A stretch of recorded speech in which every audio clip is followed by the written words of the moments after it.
Looks like a little bit of Shakespeare elements in this episode.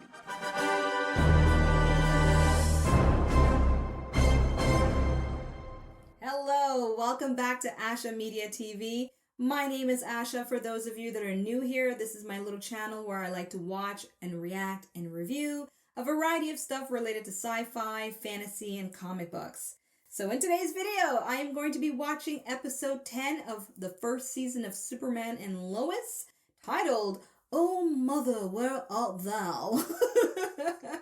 But before I get to pressing play on this episode, I do need to cover some basic stuff with any one of you new to my channel, so please don't skip ahead and listen up for a little bit. Number one, this is a spoiler-filled reaction, just in case you missed it in the title. There will be spoilers related, obviously, to this episode, but I might also accidentally spoil anything related to Superman in the DCEU. So basically, if you've not watched anything related to the DCEU with the character of Superman, I don't recommend watching this reaction because I might spoil it for you accidentally, depending on what they show me, right? Because there's a lot of similarities with this show and the DCEU. So just giving you a heads up on that, spoilers ahead related to anything Superman.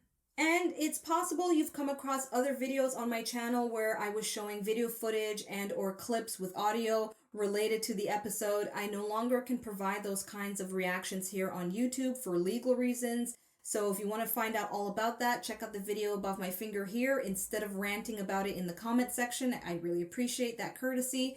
Instead, what I offer here on YouTube is a watch-along experience. So you get access to the episode on your end while I have it on my end. We sync up together using my visual and vocal cues that I provide for you in the video, and we watch the episode together, so to speak. However, I do offer an alternate version to my reaction to Superman and Lois with bonus content and extra perks. Details about that is in the description box below. And lastly, since this is a comic book related TV show, here's my Normie disclaimer. So on there on the screen is my Normie disclaimer that pretty much tells you that I'm what's considered a Normie, meaning that I'm not familiar with the source material, aka the comic books related to Superman.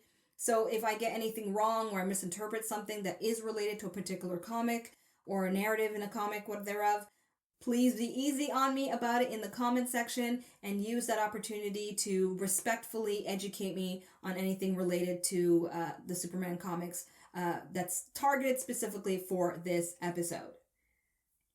Okay, so now that I've covered the basics with anybody new to my channel, I am ready to rock and roll with episode 10. Episode 9 was awesome, and I'm still kind of in disbelief. I'm going to be truthful here. I'm still in disbelief that this show is as good as it is, especially that it's a CW show. Okay? I've got my opinions about CW shows, especially within the last 5 years. So, yeah, I'm just going to enjoy the ride. Hopefully it lasts till the end of the season, and I'm excited at the possibility of a season 2 if they keep up with this awesome content that they've provided so far. So if you're ready to watch along with me, let's get going. If not, feel free to skip ahead to the review takeaway portion. Timestamps are in the description box for you. But either way, I'm ready to rock and roll with Superman and Lois, episode 10. Hello. All right, so I'm going to give you an overview as to how my watch-along process works. I am streaming episodes of Superman and Lois from the CW's official website. So that's cwtv.com. And I line up right at the beginning. If there's a recap that comes on, I just let it play. It's really not a big deal for this particular show. And what you'll see on the screen is a visual cue when I'm ready to press play, pause, or rewind. And I'll tend to pause for 3 specific reasons. Number 1, buffering, lagging issues. Number 2, to rewind somewhere in the episode. And number 3, which is the most common, is to have a commentary moment, a tete-a-tete with you, my viewer, about anything related to the episode or whatever comes to mind that I'm perhaps afraid that I'm going to forget about when it comes to the review takeaway portion of the video. So that's pretty much it. It's very straightforward, and recently I've implemented a more easy to follow visual layout in the video. So when you get to that point, you'll see what I mean. The goal of it is to help you follow along a lot easier if you cannot access the episode on your end to watch along. But as a reminder, I do offer an alternate version to my reaction to these episodes. Details about that is in the description box below. You can check it out for 30 days for free. There's bonus content, extra perks that I promise you will make it a much more stress-free way to watch me react to this episode. So, that being said, either way, if you're ready to go, let's go. Okay, so I'm at the 0000 mark. I am ready to count down to play. Let's go, people. 3, 2, 1, play.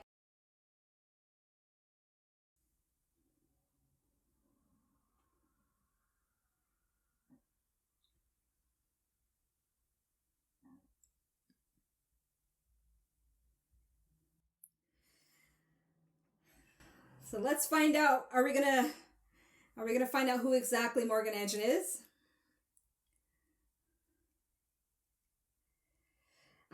I was suspecting Drew Zod. So let's see. Based off the Krypton show that got canceled, but I'm wondering if they're gonna connect it somehow. I don't see why not. Because that show had ties to Man of Steel, so this might as well.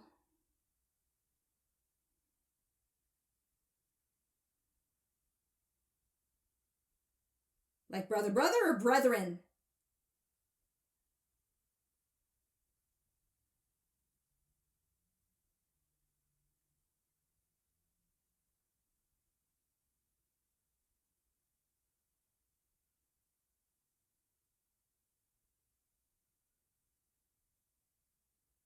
Ooh, she had an affair?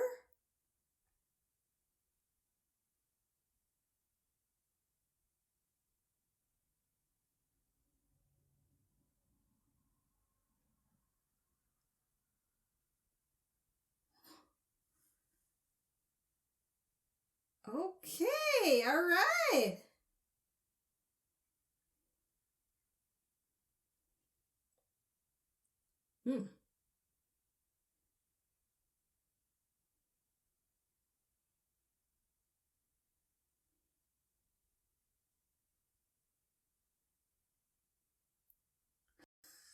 Another set of country people found him too?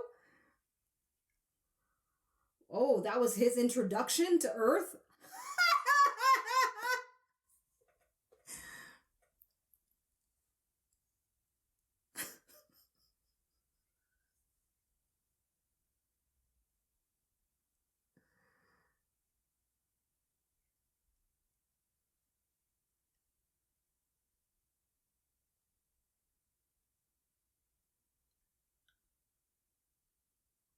Oh.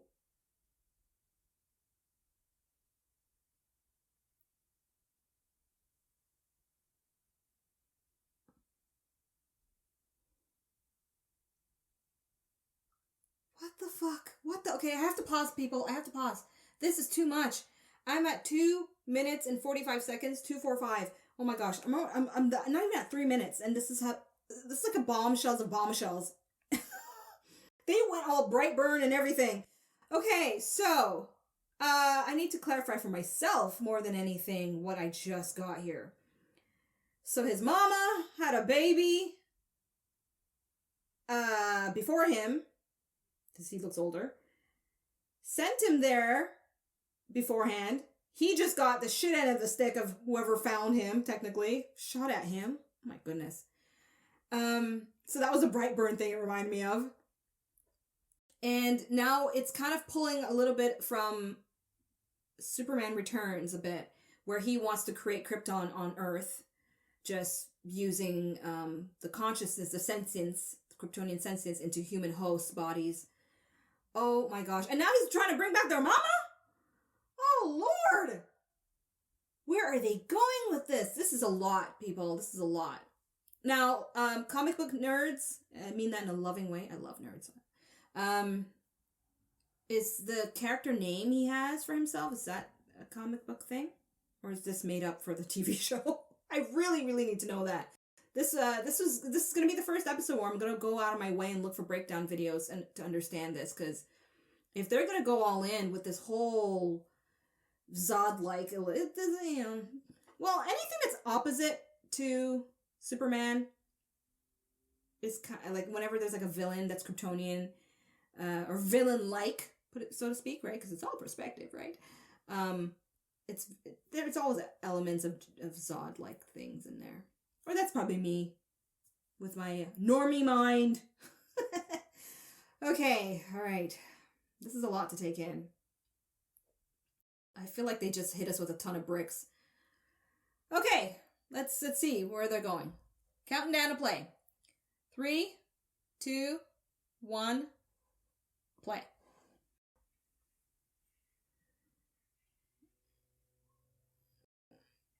All right, this is very Man of Steel. This show borrows a lot of scenes from the movie. It's almost like a little bit annoying though. It's like you can't think of any other creative way to show the same thing.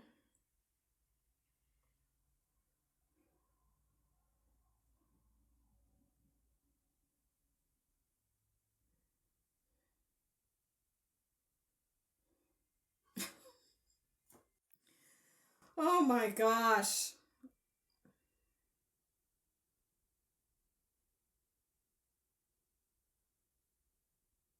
Yeah, like what's gonna happen to him now? Which Kryptonian does he have in his body?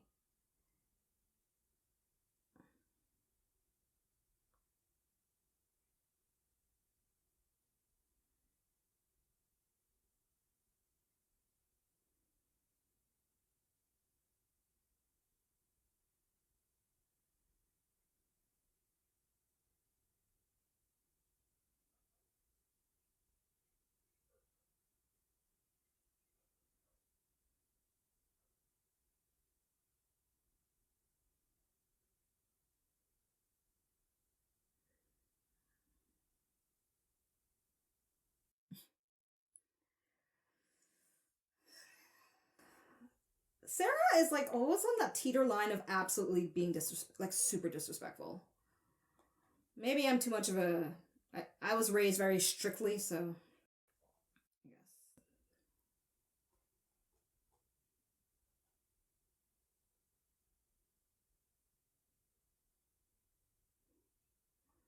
But I know they're trying to show a parallel between parents that are keeping secrets from their kids versus Lois and Clark that don't, right? So I get that.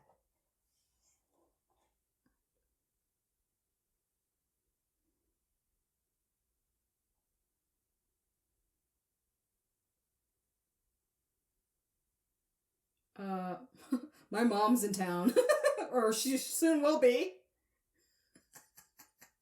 How do you tell them this?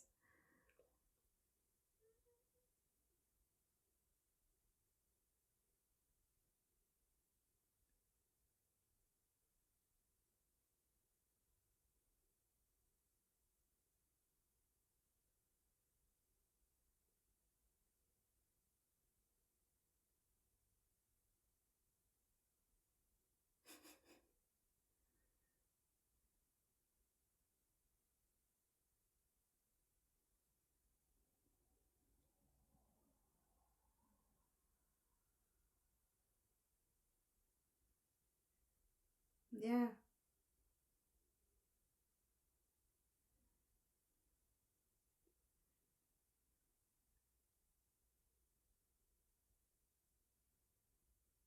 Investigation you should have done before. I won't harp on that again. But still. Maybe we'll teach him a lesson to be so careless.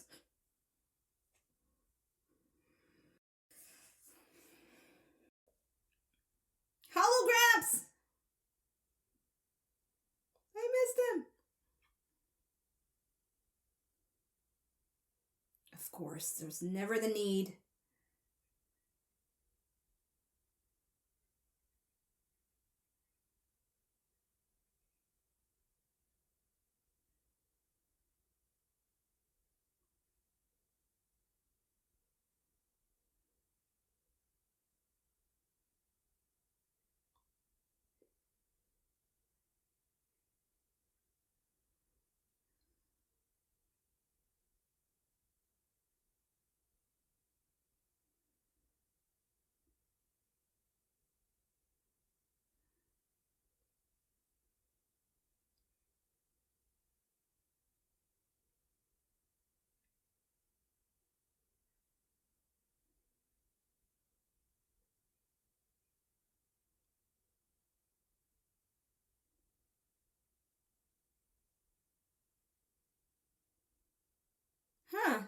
That's different. I'll talk about that in my review. Different but good.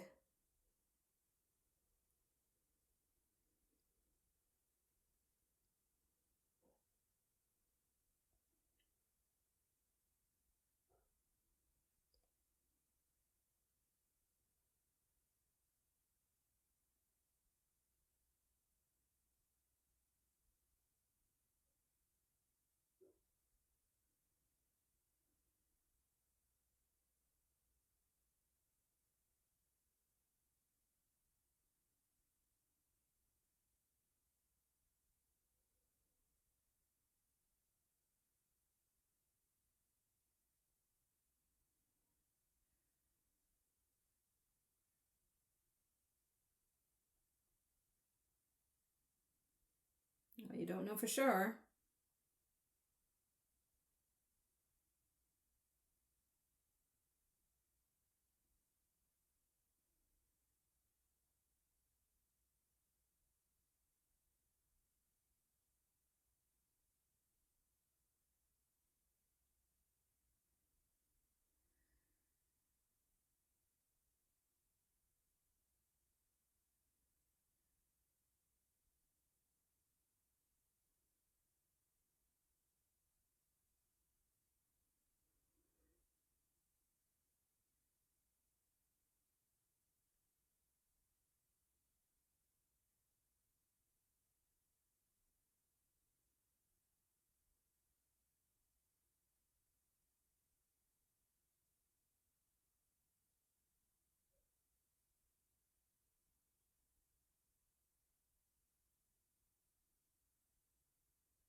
I need more information for Lois.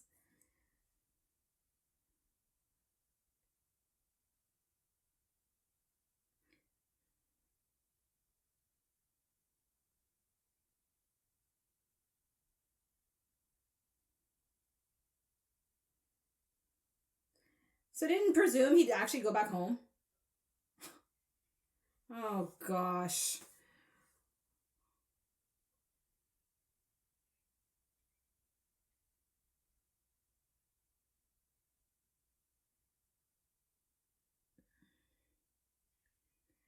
So he was pretending the entire time?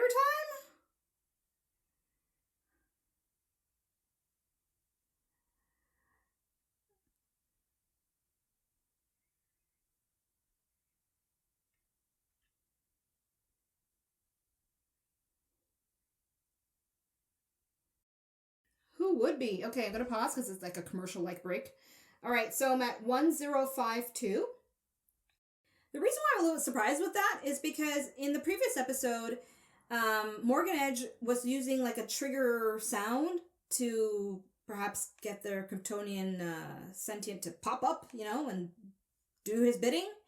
And so I am a little bit like curious that whatever sentient is in Kyle was pretending all along and never went back to being Kyle. And so does that mean he doesn't need to be triggered? It's like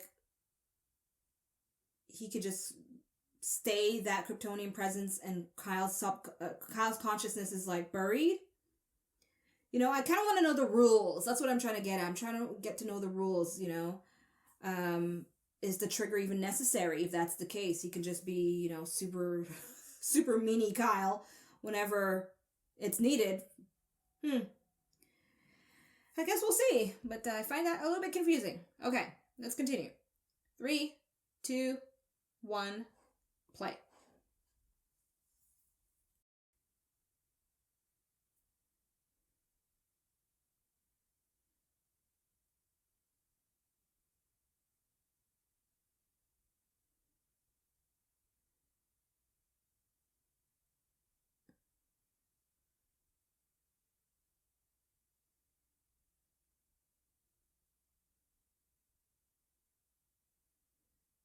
So that's an Easter egg to Smallville.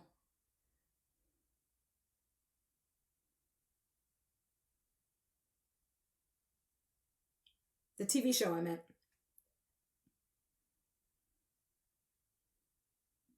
Schuster.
Hmm.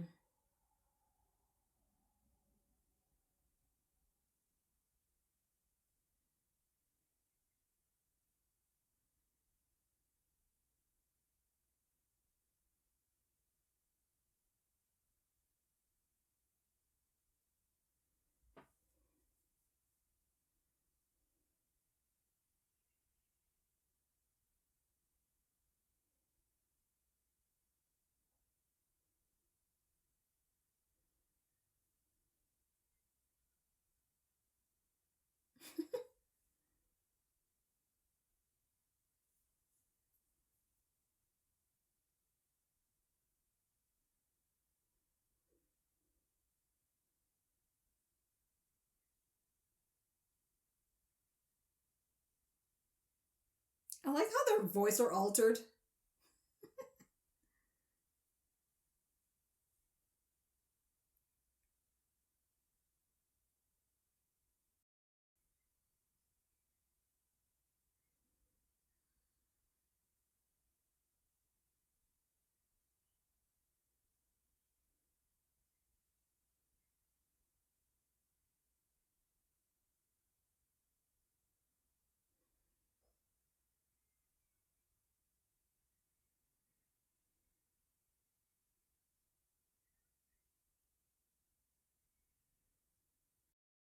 I wonder, does Morgan know which sentient goes in their body? Or he just randomly picks any rock from X-Kryptonite?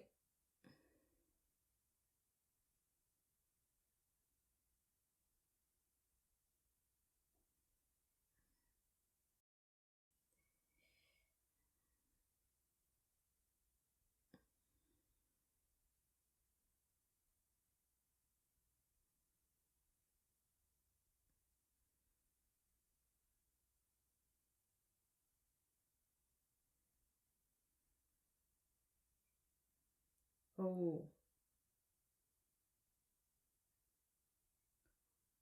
Dude, are you really gonna tell her all this?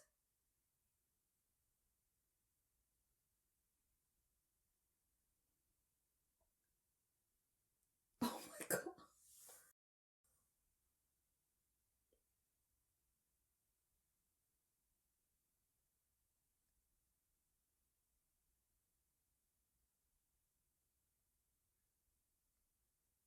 It's like half truths just to kind of settle her down. Okay, all right, fair enough.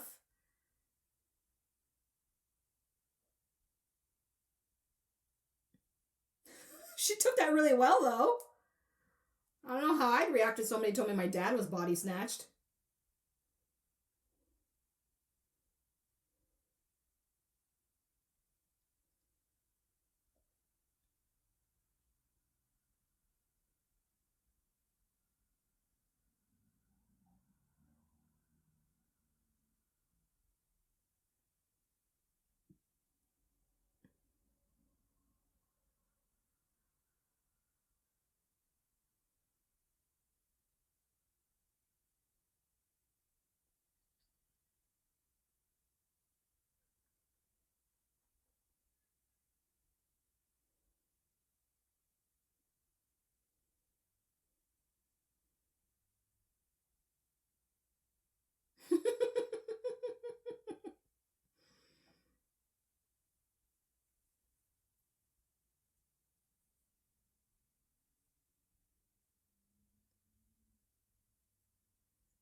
and storm through the door as you always do.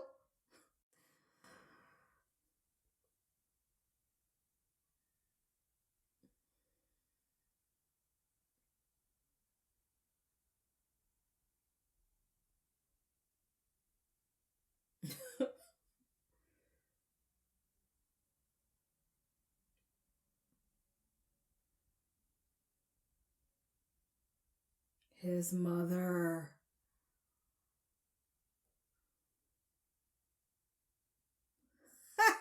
Looks like Mama's gonna have to come back anyway to save the day. I wonder which host they're gonna use.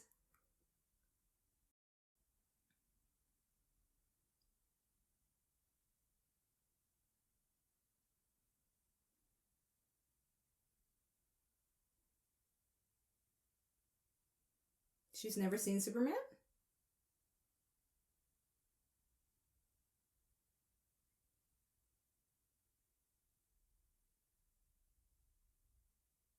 Oh, wow.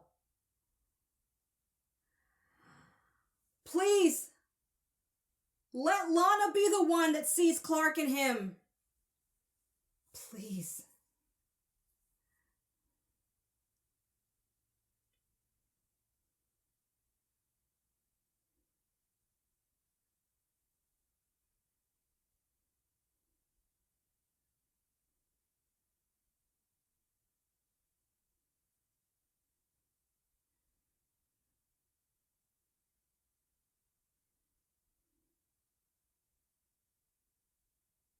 Okay.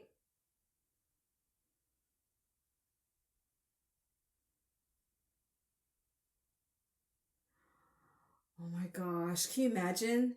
They put his mom's consciousness in Lana.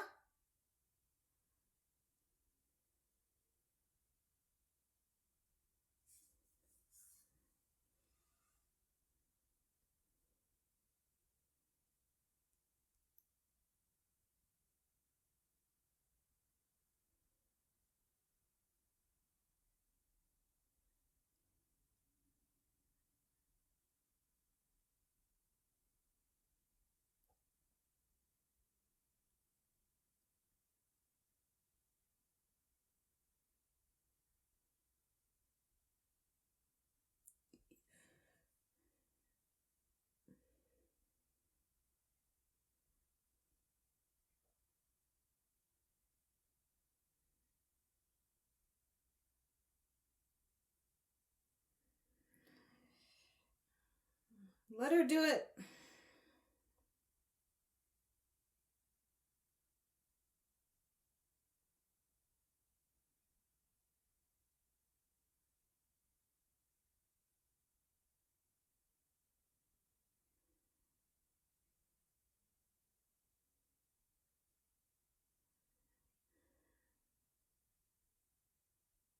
Oof.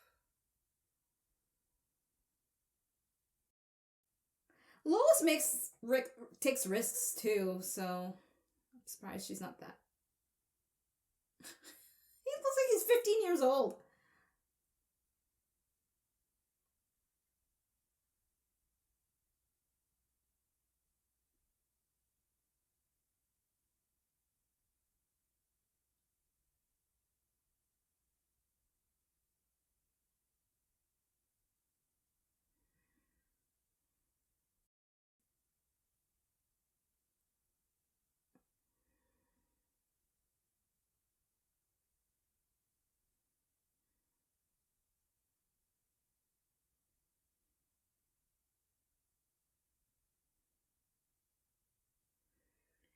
Yeah, but you need to take it down a notch there, Jonathan. You might get people killed telling the truth.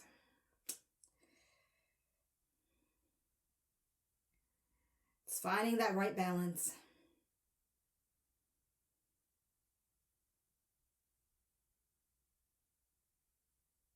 Mm.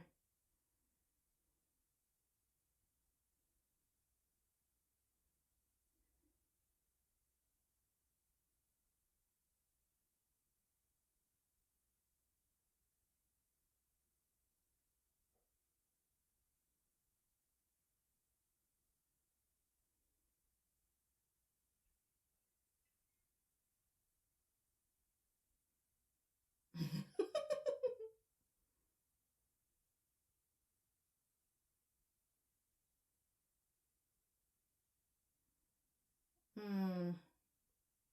You may have traumatized her for life now.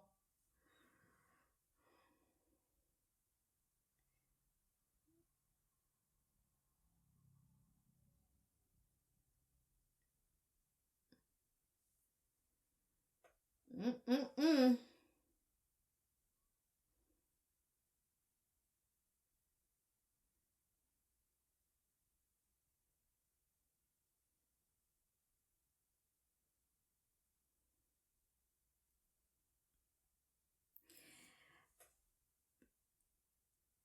Okay, I'm just going to quickly say this. Let me just kind of have my piece on this. So I'm at 2245.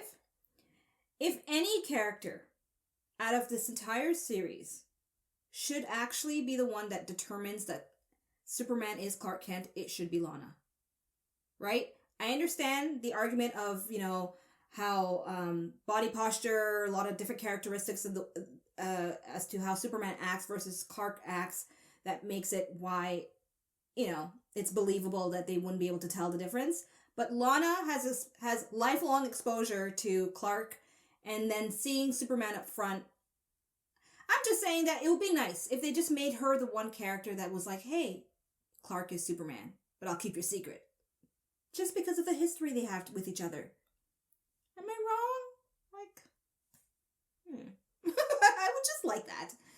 Okay, all right, let it go, let it go. I just need to let that out. Counting down to play. 3, 2, 1, play.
I love the slow-mo with this. But it is an act of real bravery from her part. I'll give her that.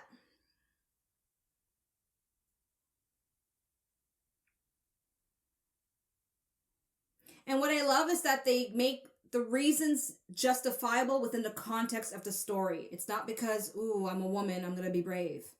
You know?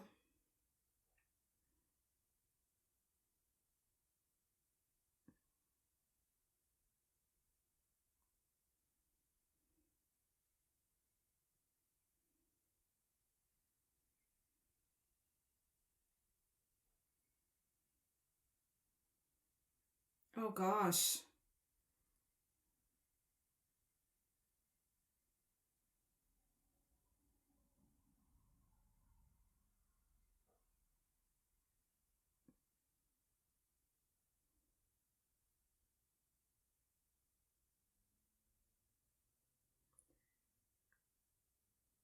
Kal-El, I am your mother, resurrected.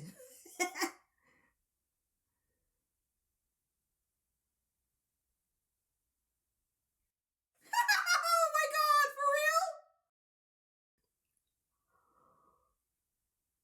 Whoa, okay. Bad writing if I was able to predict that. Come on. That was too on the nose. Holy shit.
Ah, so then making up for that.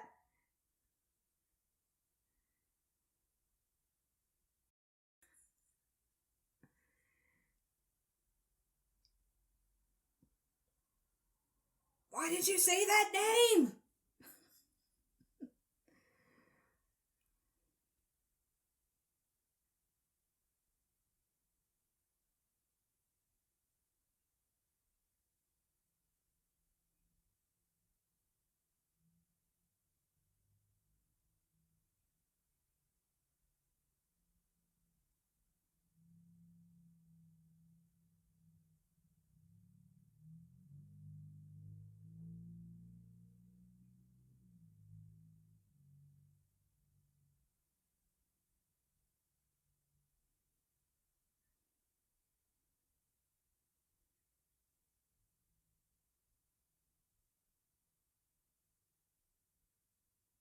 Why don't you just show them?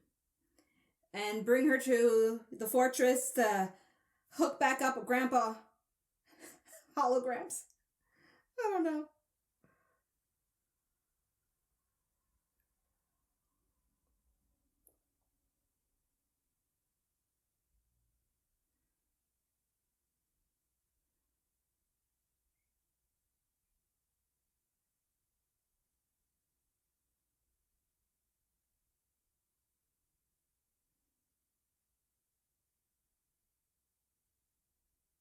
Tell her some more truth. Say you're half Kryptonian. Why not go all the way? What's with this whole half truth thing? Mm.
Well, that's what the House of L glyph means.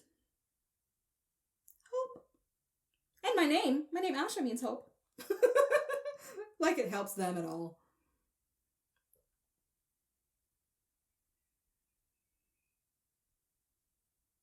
Mm-mm.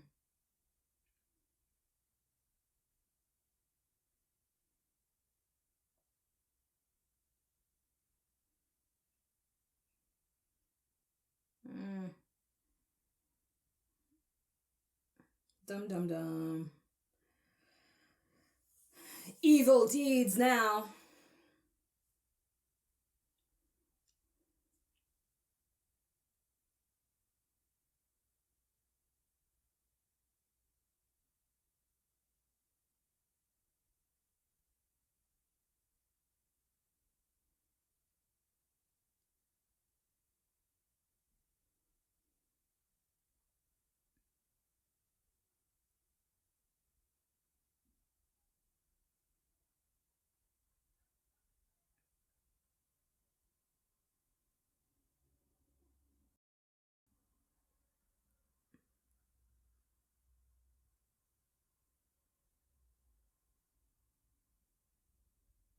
Mm.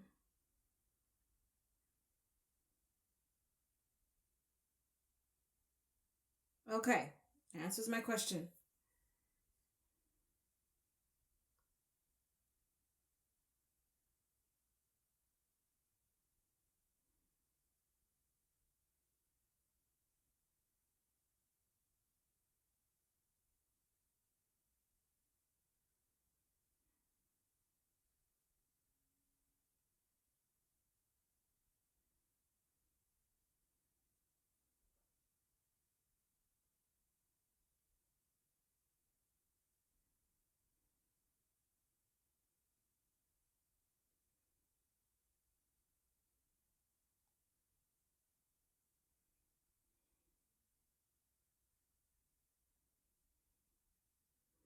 At least start with Kyle, though, right?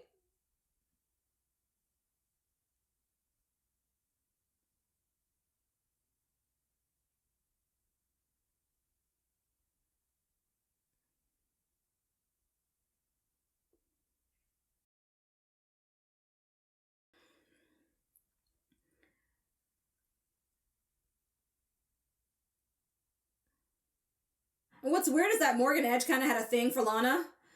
Now it's housing his mama.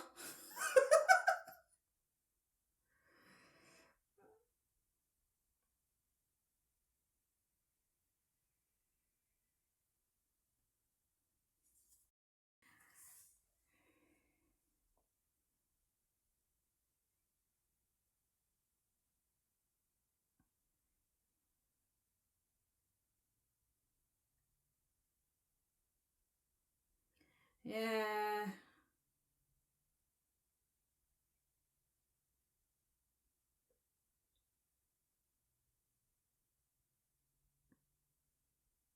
Well, I'll give them credit. This is way better than what Brightburn tried to show.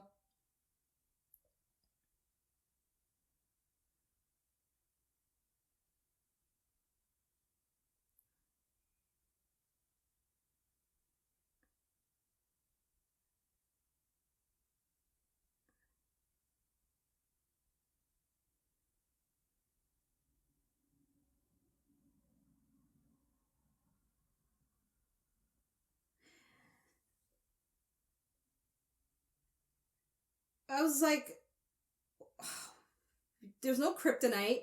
He could have overpowered all of them a million years ago. Like, okay, that I'm not buying that unless I'm missing something. Let me know in the comments, but I'm not buying that.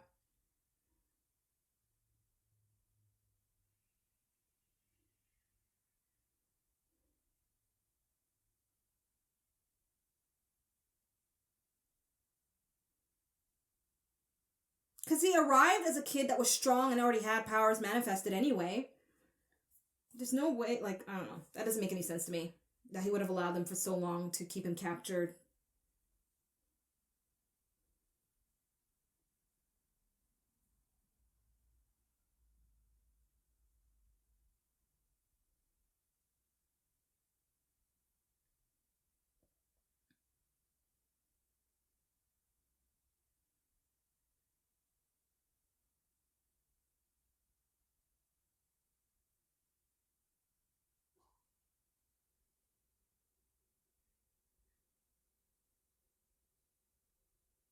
That was very well organized lines for a response like that.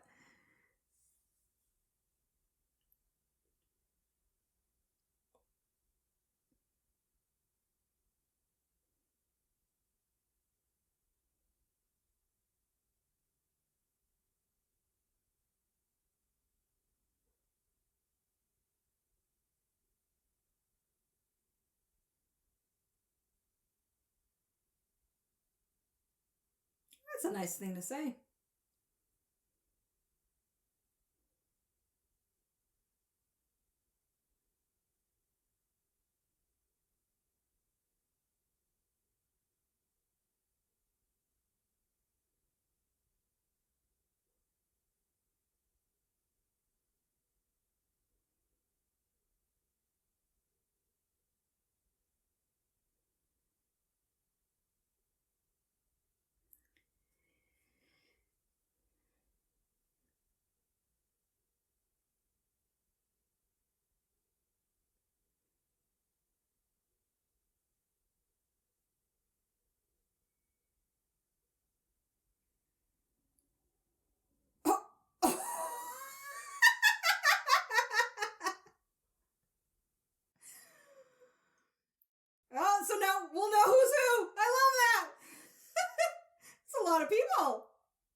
Who's they? Oh, these are your cousins on the way. Oh, this is so awesome.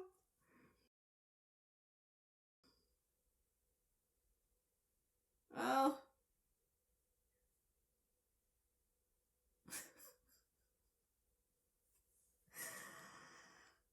wow.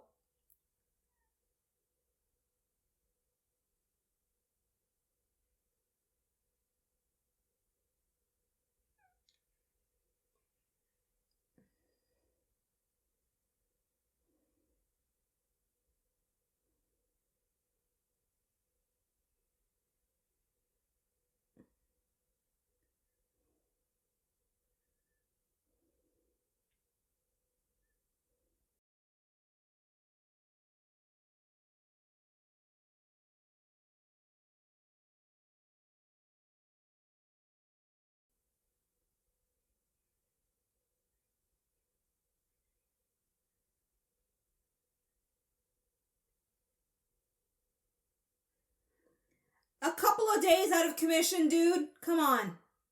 That's not that big of a consequence. Is this really going to be the quick fix? Honestly, if they sort this out in this episode like this, it's going to be a little bit weird.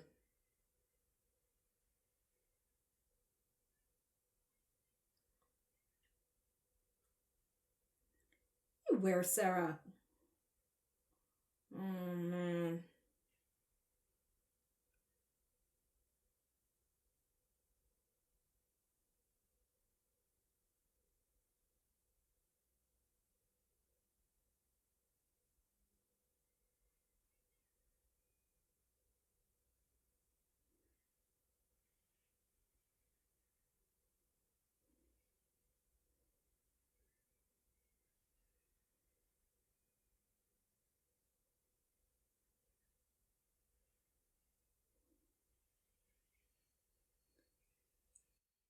Oh!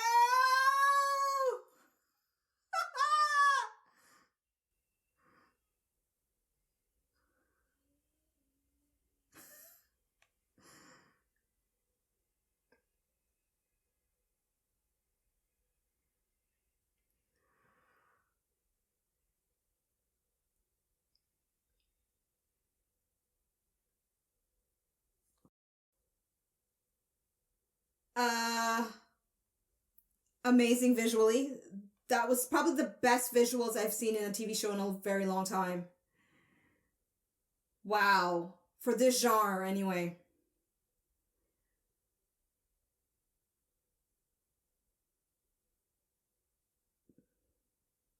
Then again, it's not like I watch a lot of TV shows. Is it really you?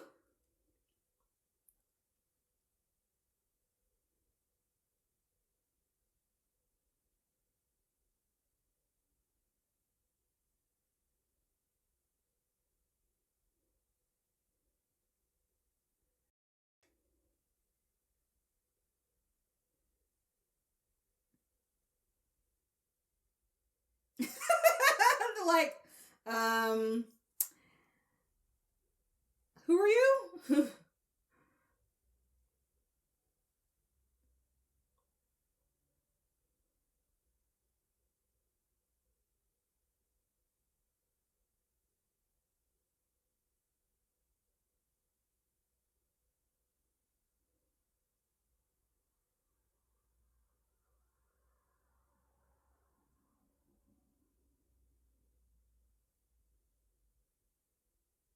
You saved the day, Lana. Kind of. You helped. All right.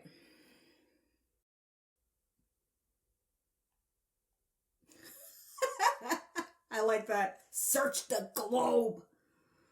All of Earth. Yeah, whereas he's probably, yeah, he's gonna have to heal.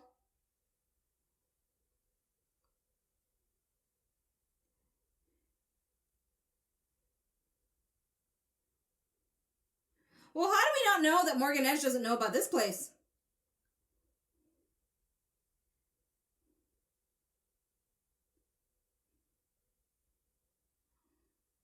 can do it, Clark. Come on.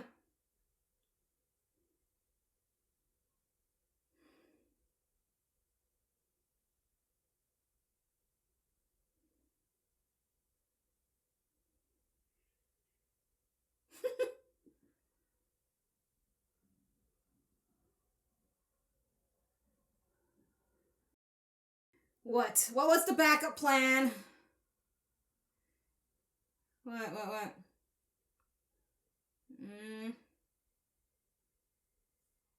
A cave? Okay, so that's his cave? His fortress? I don't know. Fuck. What an episode. What an episode. Okay. All right. Takeaways coming up. I got a lot to say. It's just about how do I say it? Talk about a quick fix. Okay. All right. I got a lot to dismantle with this episode. And keep in mind, I'm fresh from watching the episode, so there are details I'm a little bit hazy on. And yeah, okay. Let's start with stuff that I was kind of like, and then things that confused me, and of course, my top 3 takeaways from this episode, which, yeah, okay. So, in terms of anything that I really was like not on board with, is actually the quick fix solution in this episode, because there was just so much buildup with, bringing in Kryptonians into the mix, and through sentient consciousnesses taking over human host bodies. And I felt the mystery of what was going on was really well paced from episode 1 up until episode 9.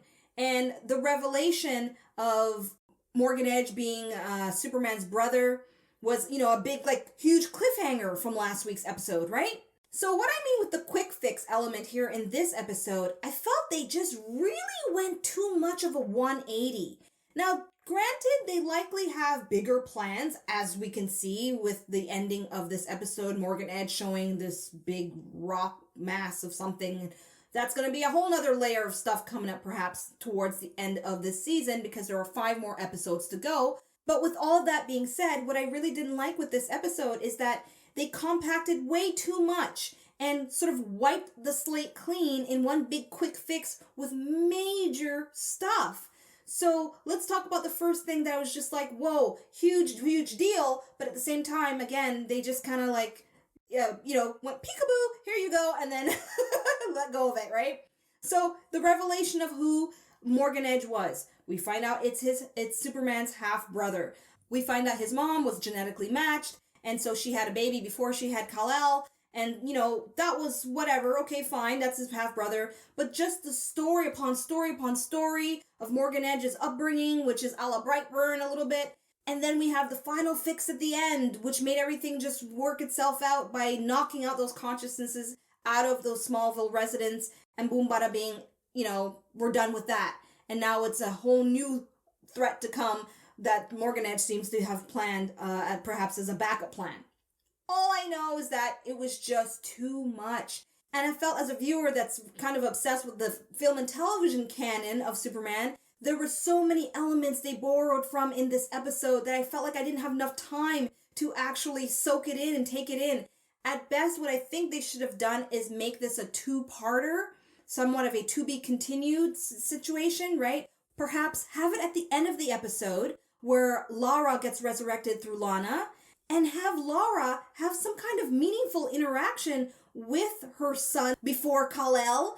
Because, he brought it up with Clark at the beginning of the episode, so it doesn't make sense that they would only have that narrative just for Kal-El and not have it for the brother that actually wanted to bring her back in the first place, right?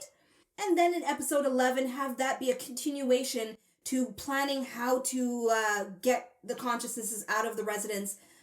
Either way, they should have just given us more time with this and not have it as a one-time thing in an episode and then just completely take it away at the end, although it was quite epic, and like I said, I'll touch on that. Yeah, but that's my main gripe with this episode. Now, aside from some of the stuff that I just mentioned about what I kind of didn't like about this episode, in terms of anything that's truly, truly, truly confusing, like, where I'm just like really dumbfounded, is the whole backstory with Morgan Edge.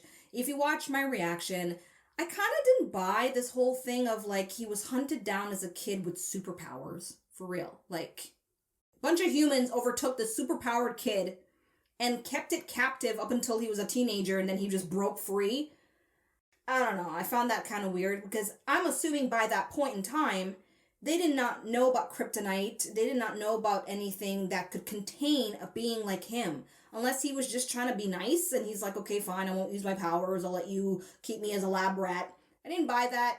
Very confusing. If I missed a piece of information in what he was saying that made that situation realistic, please let me know in the comments. But that is the main confusion I have from this episode. So that leads me to my takeaways, which there are a lot of. Honestly, there are a lot. And for me to compact it to my top 3, I gotta kind of really think it through here. Okay. So number 1 for sure is the Easter eggs related to other properties about Superman. So I'm going to say it again, although I said it at the beginning of this video, but I know sometimes some of you skip ahead to different parts of my video. So spoilers ahead related to properties like Krypton, the TV show that was actually on a few years ago and it's canceled, but there are elements from this episode that I saw from that show. And Superman 2. Okay? All right.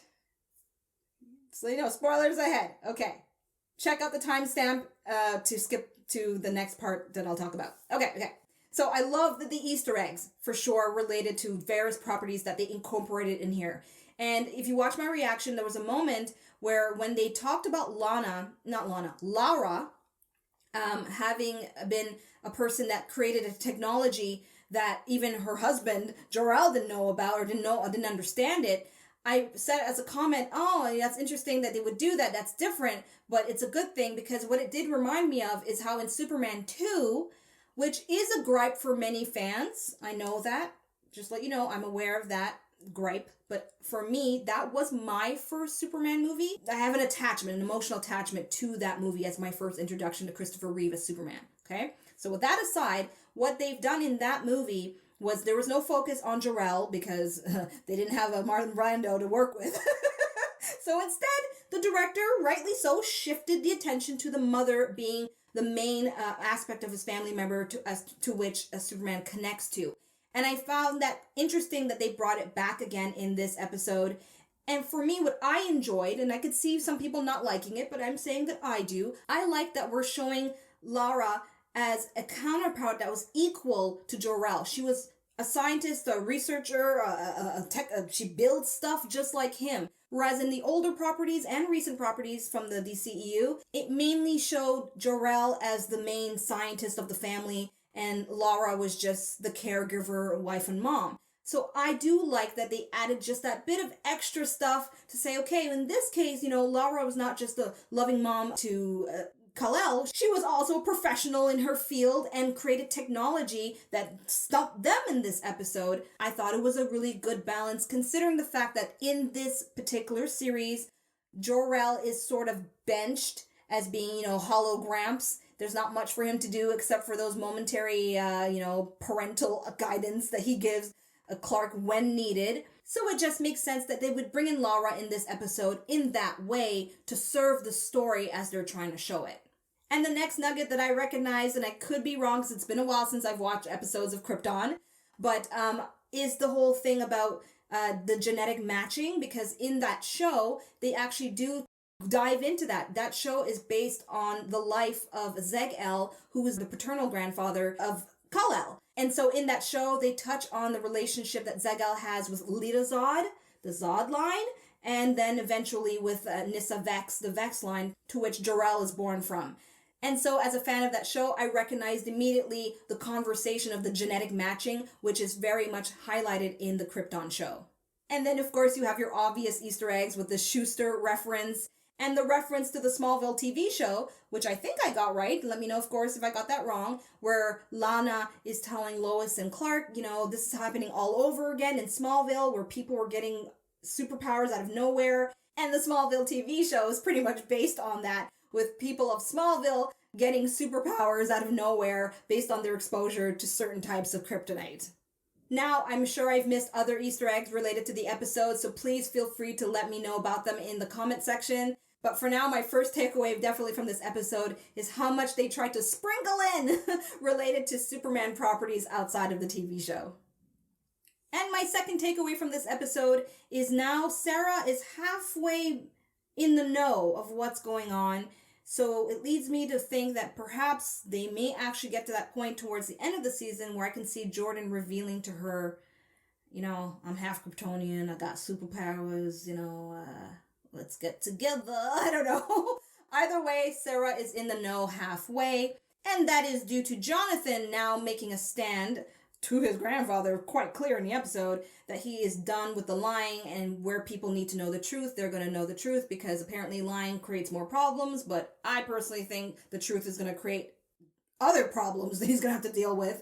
And so I've said it before in previous reactions, I do think Sarah's going to have an adverse reaction towards Jordan when she finds out about his powers. Now, I'm hoping they surprise me, but this is the CW, and drama like that tends to bring up ratings, right? Because I'll be there to watch it. Either way, as a takeaway from the episode, Sarah is in the know, so it makes me wonder if other characters like Lana would be in the know, right? Because if Sarah eventually finds out about Jordan's powers, I think it's only fitting that Lana knows that Clark Kent is Superman. Makes sense to me. And the last takeaway from this episode, and I think this is going to be my last time repeating it because I'm just going to be a broken record for every episode. And again, that's the visuals, that's the action. My gosh, could they not surprise me and impress me even more with what they did at the end with the whole solar flare that Superman creates? That was so beautiful to watch visually. Oh my goodness. Seriously, this is the last time you'll hear me harp on it. Just now presume, unless I say it sucked, I'm loving it, okay? So I have to put that as a final takeaway because it encompasses the whole show. It encompasses the whole episode, really. I mean, just the way they visually executed what they're trying to tell as a story was just mind-blowing for me. From watching all those Kryptonians out of nowhere fly up in the sky, laser beam their focus on Superman as the one Kryptonian entity, just that frame of Superman harnessing all that power into that little thingy he's holding on to and then creating the flare. Oh my goodness. That's like literally eye candy. It makes me drunk on just like happiness and joy to see that. Whew.